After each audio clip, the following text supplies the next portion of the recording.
Pop of the Pops. Oh, I think being cast as Robin Hood is a much bigger deal. Because I was one of those kids that when I watched, I had no desire to be a pop star or a musician or anything like that. So I actually, Top of the Pops, for those of you who don't know, is a music show that was on in England for many years, and people would go on it and sing and so forth. And I used to watch it and think, who would want to be a pop star? Because how would you know what to wear? I genuinely thought that. I was like, how, when you become a pop star, you just start wearing trousers on your head and having weird colours in your hair, and I just thought, that seems terrifying. So I had no desire to be on Top of the Pops, and then when I was on it, I was sort of like, oh gosh, this is a bit scary. But being cast as Robin Hood is like finding out that you're going to play Batman or James Bond or something. You know, it's a really big deal, because one little boy from England at some point doesn't want to be Robin Hood, so it's quite an honour to be able to play him. So yes, Robin Hood. Thank you. I mean, and what a great character. I mean, really to sink your teeth into and to now be associated with. Yeah, because Robin Hood is synonymous with good, you know, but not squeaky clean good. Good like he'll do the wrong thing for the right reason good. Which is the best kind of good. Which is exactly, we all want a little bit of bad boy, you know, you don't want to be squeaky clean, you know, so being the world's most famous thief is, it's got a little cachet to it. I'm very proud. It suits you, my brother. It suits you. All right, next side, please. My favourite Steve or Queen. Thank you, bye-bye.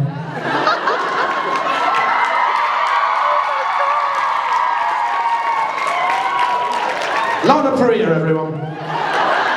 So versatile. Wouldn't even know it was her. Incredible. Meryl Streep. Hi. Please. Hello. So my question is, last year I got Colin to draw me a tattoo, which I then got done. Yes.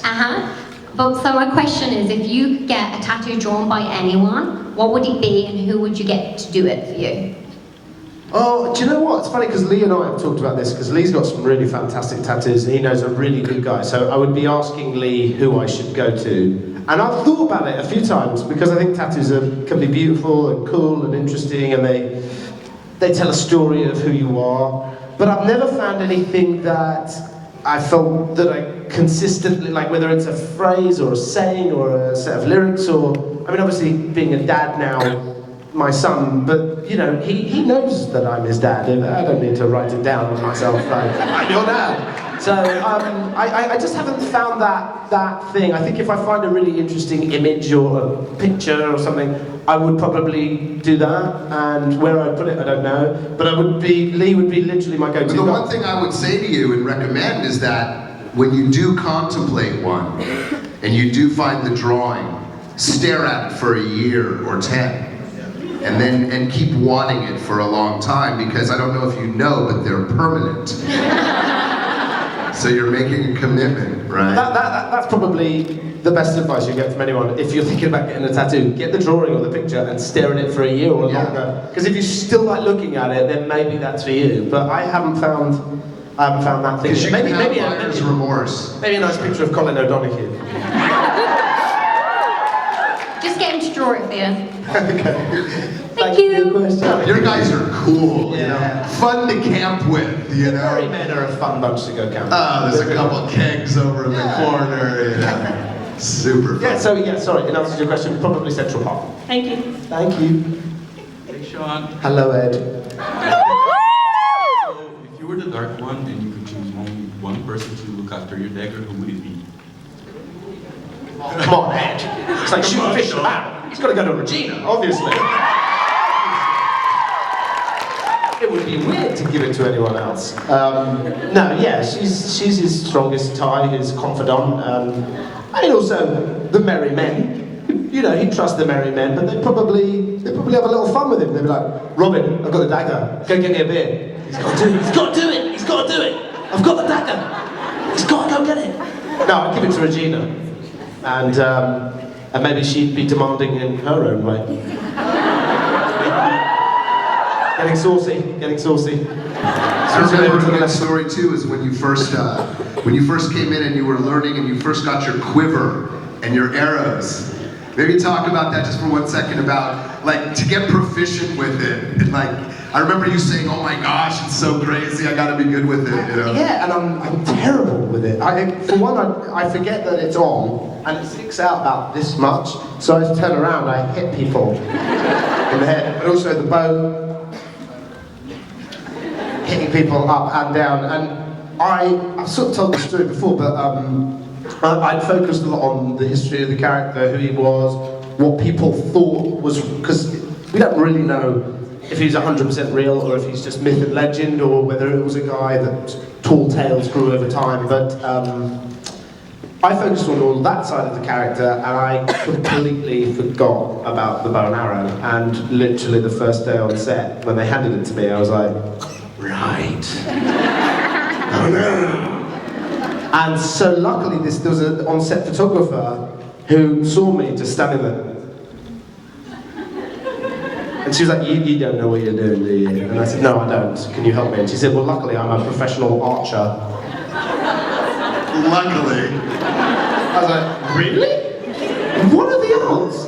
But she was, and very good, apparently. And so she taught me the basics of it. I did a little bit afterwards to catch up, but she essentially taught me the basics. And if you need to know the basics, incidentally, it's 3 fingers, not 2, not 4, to the cheek. That's apparently how real archers do it. So she tells me. If that's not true, blame her, not me. You're just the messenger. Thank you. We have an archer in the building. So yeah, so that was a little bit of a I forgot my homework day kind of thing. But luckily we seemed to get away with it. So thank you for wait. That's actually, yeah. That was Lee. Thank you for your I question. threw that. That was my question. Here we go, then. Yeah. Hi, Sean. I just always wanted to know, what does Robin Hood get up to at the weekends with his merry men? What does he do for fun? Mum? Mum, is that you? Yes, Sean. Well, I can't see you, mystery person. But I'll tell you, at the weekends, me and the merry men love nothing more than going to the local park and pitching a tent. We will sit around that tent and talk about gold coins and bullion that we wish to steal, and then where we're going to give it to, charity-wise. That's generally the Saturday. Sunday we'll have a lie-in and maybe cook a turkey. Next time you do that, can I join? Oh, yes! Sounds like fun. You sound a lot like a king I used to know. Kept getting stuff stuck in rocks. No, he's gone. He's vanished. Where's he gone? He's He's ran backstage. away. Please, legitimate Anyway, questions sorry. only. The lads have started early. Hello, lady in the blue dress. And see. It's a compliment. It's a good thing. Well spotted. Speaking of costumes, what do you think Robin Hood would look like as a dark one? Would he have, maybe guy liner, maybe borrowed from Hook? I don't know. Yeah, I want guy liner. Why not, man? Let's dress up. We're playing make-believe. It's fun. Would he have like a dark bow, maybe, and like? I would very much like to see a dark Robin Hood. I think I don't know, I mean, it's always fun tapping into the darkness of a character, and Colin's obviously, sorry, not Colin, Emma, Jennifer Morrison's got a chance to play the dark one this season, and so has Bobby, and Lana gets to be evil, and Bex gets to be wicked. The villains have more fun, I think. It seems like they've been skipping you a lot, too. Yeah, well, I'm a bit boring compared to them. I've got no magic. I've got a bow, and they're like, shut up, we don't need your bow. We've got magic over here, we've got fire in our hand. What are you gonna do? What are you gonna shoot? Everyone's dead in the underworld. Why are you carrying that thing? Sorry, it just makes me feel comfortable. It's like a little traffic keeper. Or what do you call those things? Trapper keeper, yeah. It's my trapper keeper. Anyway, I forgot what the question was. If Robin Hood was the dark one, what would you think he would look like? I think I like the original costume, but like all kind of black and dark. And I think I should look really pale. Actually, I'm sounding a bit more like a heroin addict. Maybe less less like a heroin addict, more like a sort of vampire-ish type Robin Hood. I like the idea of that. I dress you like a Sid Vicious. Yeah. I think I'd have to chop all my hair off and sort of, I'd like to see you all punked scary out. and aggressive looking. Yeah. So Dangerous. You've got me thinking. Dangerous looking. But yes, I think that kind of like dark kind of, and I think I'd wear my hood up a lot because it gets really cold in this. I wonder how Regina would feel about it. Sorry? I wonder how Regina would feel about it. I don't know. I'll run it by her. It's all in the family, you know.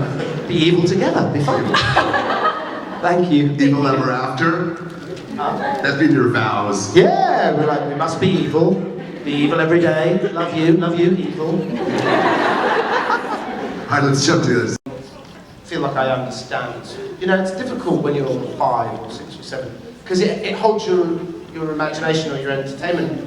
2 minutes and then you're like, what is this now? I want to go, so it can be frustrating, but Raphael, for example, who plays my son on the show, is the most extraordinary little boy. Not only is he talented and just, like, he actually thinks like an actor. When I was his age and I was acting, I was just like, I've got to do what? Okay, I'll do that. But he's thinking of stuff. We were doing a scene the other day and nobody told him to do anything, but I said something to him and he just hugged me. And I was like, oh. This guy just hug you. So, he's just an extraordinary little talent, and he's an extraordinary little man, and he's got his feet on the ground, and his mum is there with him all the time, and she's very good about his manners and he's just a very well-raised child, very well-mannered and professional, and so if I'm going with that as an example, I like having children on set, but it's tough for them because the hours are long and it does get a bit boring after a while. But Raphael, who's just finished shooting a movie, will probably, I would imagine, have his own TV show within the next few years because there's not many kids that have that level of talent. Or he might turn out to be the next Leonardo DiCaprio, I don't know. But he's extraordinary, and I absolutely love him to bits. I love him like he's my own son. Thank you. Thank you. Oh, let's not get mushy. Hi, Sean.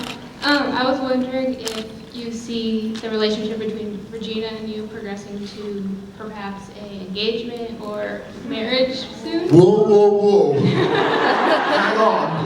Well, we get like heavy and stuff because we've only just, done stuff. Maybe we should just move in together, see how it goes. I don't know which side of the bed she likes, and she might be a morning person. I'm not a morning person. I don't know. These two characters seem to gel well together and seem to have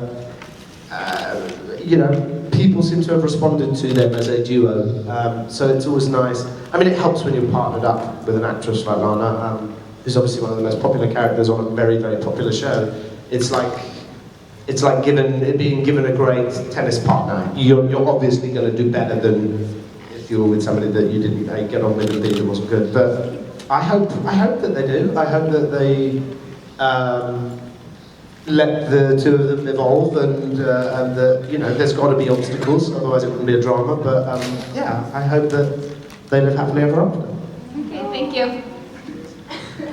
Bikram yoga. To be honest, I don't think I think you're aware as an actor whether you have chemistry with another actor or not, or people will say you do, or they'll say you don't. And I feel generally that the vibe about the two of them together is a positive one, and that people generally seem to feel that we have chemistry together. But it's not something that we've really ever sort of discussed. It's sort of. So it just comes naturally? Well, yeah, we're pretty close as friends, so often we're just talking about stuff in our lives or whatever's going on in our lives, and then we walk to set and then we kind of just go into it. But there are certain times when, if there's certain emotional scenes, and this is just a general rule, you become very respectful of somebody else's space. I tend to make jokes on set a lot and be silly and goofy, which is fine when it's just a run-of-the-mill kind of scene. But if somebody's got to get to that place where they have to get very emotional, and maybe cry, or somebody's dying or died, or, you know, cracking knock-knock jokes then can be a bit insensitive to the other actor's performance, because, you know, you kind of want to get to that place, so when they go action, you're ready to give it, you know? So it's just a case of reading the room, knowing when to, you know, to be casual and make jokes, and when to kind of quieten down. And so that's certainly how it is with us, and yeah, and it's just been that way from the start, really. Okay, thank you. Thank you. Hi, Sean. Hello. Hi. So at the beginning of this season, we saw Robin saved from the Furies. Is there any chance that there's going to be ramifications from saving them? I'm sorry, say that again. Robin's? At the beginning of the season, we saw like Regina, Charming, and Snow save Robin from the Furies, from the underworld, coming to take him. Yeah. Is there any chance of us seeing ramifications of that this second half? What, Regina and Josh and Yeah. I think I helped too. Wasn't that the